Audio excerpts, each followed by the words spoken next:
뜨는 아침 묵상 이성호 목사입니다. 오늘 함께 나눌 말씀은 욥기 25장 4절에서 6절입니다.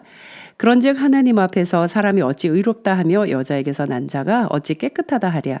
보라, 그의 눈에는 달이라도 빛을 발하지 못하고 별도 빛나지 못하거든. 하물며 구더기 같은 사람, 벌레 같은 인생이랴. 아멘. 욥의 세 친구 이야기가 여기서 끝이 납니다. 그동안 꽤 긴 장을 통해서 계속 엘리바스가 이야기하면 욥이 답하고, 또 수아 사람 빌닷이 이야기하면 욥이 답하고, 소발이 이야기하면 욥이 답하고, 한 바퀴 돌잖아요. 두 바퀴 돌잖아요. 세 바퀴째 딱 되는데 빌닷의 이야기가 여기서 멈춰집니다. 소발은 언급되지 않아요. 세 번째 이야기에 소발은 등판하지 않습니다.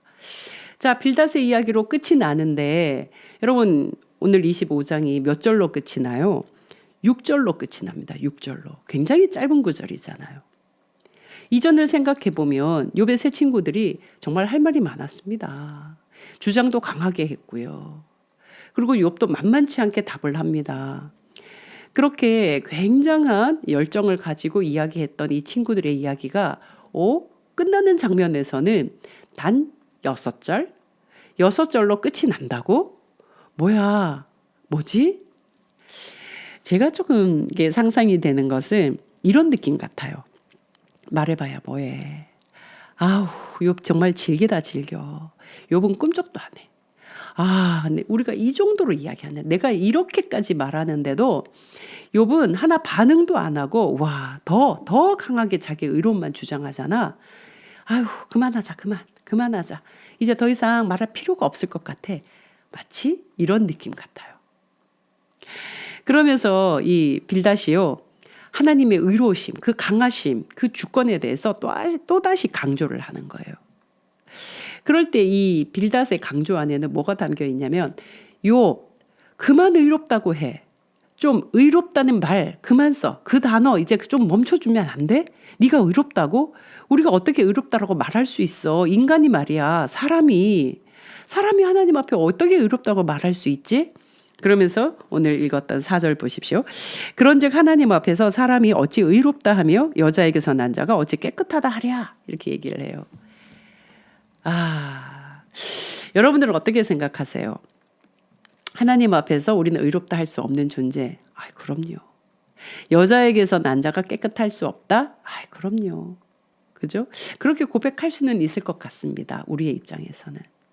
그런데 하나님은요. 하나님은 사람에게 의롭다라고 말씀하셔요. 창세기 6장에 보면 하나님께서 노아를 부르실 때 노아에게 쓰시는 표현이 노아는 의롭고 당대의 완전한 자였다. 그러니까 노아에게 의롭다라고 표현하세요. 아브라함에게도 아브라함이 하나님을 믿으니 여호와께서 그것을 의로 여기시고 의라고 표현하세요. 그러니까 하나님은 사람에게 의롭다라고 표현하시거든요. 그러면 우리는 그런 말 쓸 수 없잖아요. 우리는 겸손해야 되니까요. 그냥 이렇게 생각하면 좋을까요? 하나님이 인간에 대해서 의롭다 하실 때 그것은 퍼펙트가 아니에요. 너 완벽해 이게 아니란 말이죠. 뭐예요? 너가 나를 바라보려고 애쓰는구나. 너의 그 작은 마음씀, 너의 작은 마음 기울임. 내가 잘 알지? 정말 작은, 정말 그 숨소리 하나 이렇게 돌렸을 뿐인데 하나님은 우쭈쭈 와, 너 의롭다. 이런 표현이라는 거죠. 그러니까 지금 빌닷이 어떻게 우리가 하나님 앞에 의롭다고 말할 수 있어? 야, 너 자꾸 의롭다고 하는데 그 입 닥쳐 하는 요것과는 약간 결이 다르죠. 하나님은 우리가 조금만 마음 내도요, 막 크게 생각하는 거예요. 크게. 세상에 네가 이만큼 했어. 막 이런 거죠. 마치 우리 정말 아이들, 돌쟁이 아이들. 세상에 이렇게 했어. 우와, 엄마를 이렇게 해줬어. 막 넘어가잖아요. 아이의 작은 움직임인데 큰 가능성을 가지고 크게 칭찬하잖아요. 하나님의 그런 마음. 자, 그렇다면 이 빌닷의 이야기 중에 하나님의 강하심, 주권, 맞는 말이지만 뒷면에 욥을 비난하고 욥을 지적하고 평가하고 정죄하려고 하는 마음 너무나 가득 담고 있어서 이거 좀 불편한데 싶어요. 그리고 6절을 보시면요. 이렇게 표현합니다. 하물며 구더기 같은 사람 벌레 같은 인생이랴. 여러분 어떻게 생각하세요? 구더기, 벌레. 나 말이야 구더기 같은 사람이야. 내 인생 벌레 같은 인생이야. 아멘, 아멘. 막 그렇게 적극적으로 고백이 되시나요? 제가 오늘 이 표현에 대해서 우리 조금 정리하고 조금 생각해 보면 좋겠다 하는 그런 생각이 있습니다. 구더기 같다, 벌레 같다. 흔히 우리 기도 자리에서 이런 표현들 좀 종종 듣게 되잖아요. 벌레보다 못한 저희를 구원해 주시고 이렇게 말씀하시고요. 그리고 아무것도 할 줄 모르는 우리에게 또 우리가 실제로 누군가에게 저는 아무것도 할 줄 모르는데요. 아무것도 할 줄 모르는 저를 막 이렇게 스스로를 낮추고 겸손한 표현이라고 하는데 요거 조금 따져봤으면 좋겠어요.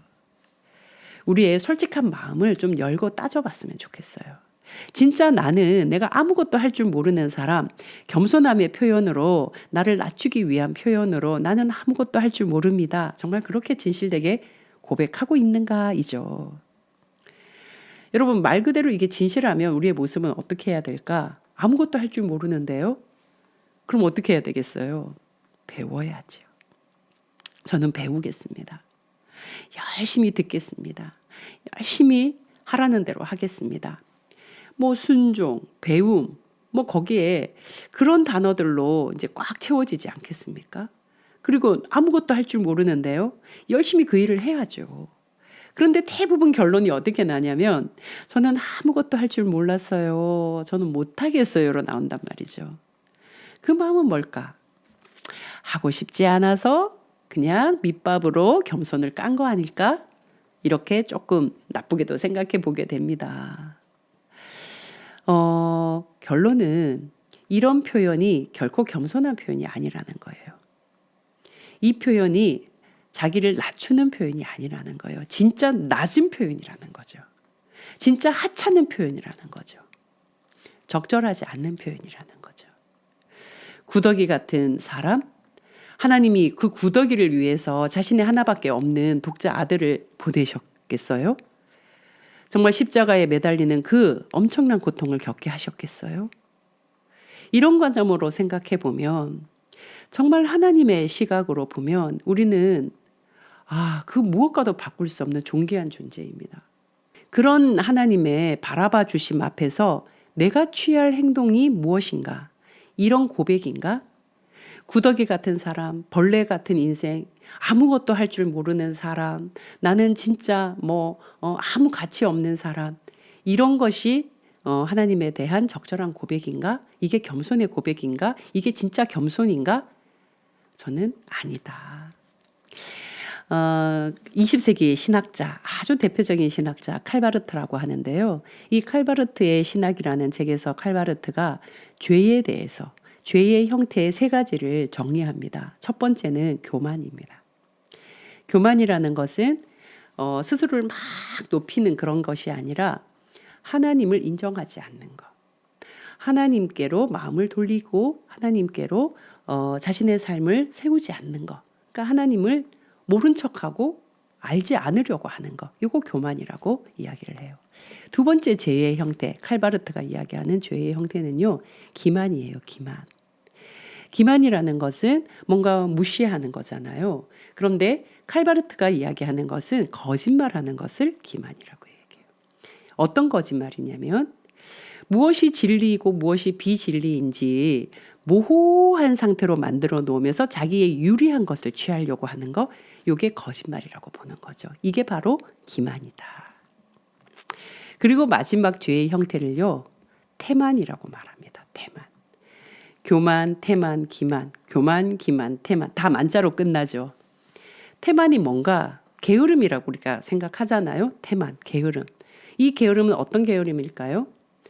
자기를 하나님의 성품이나 하나님의 뜻 그 수준으로 발전시키지 않으려고 하는 게 게으름이라는 거죠. 그러니까 나의 욕망을 따라서 내가 원하는 대로 나는 열심히 사는 거예요. 돈 벌기 위해서 열심히 일을 해요. 그런데 정작 뭘 놓친다는 거예요.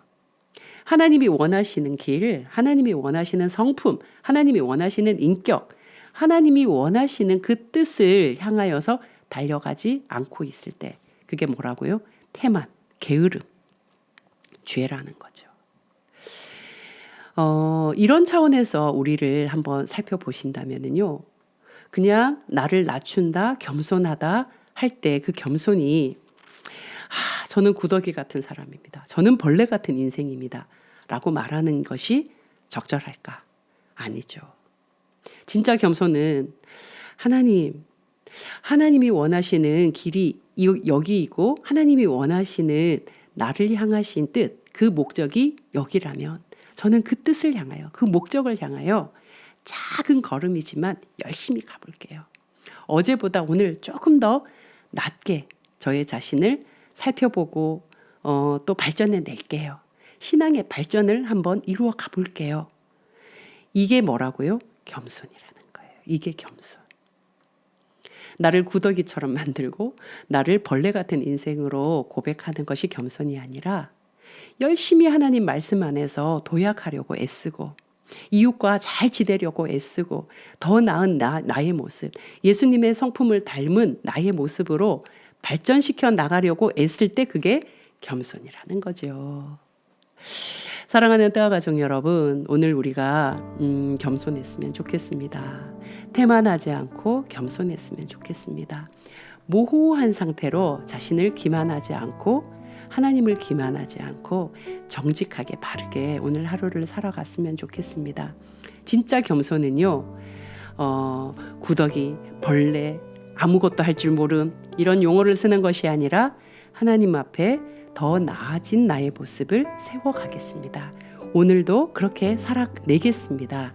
열심히 그 길을 향하여서 걷는 것, 그 길을 향하여서 힘있게 걸어가는 것, 바로 그것이 겸손이라는 것 우리가 잊지 않았으면 좋겠습니다. 오늘 하루도 멋지게 보내십시오. 내일 또 뵙겠습니다. 샬롬.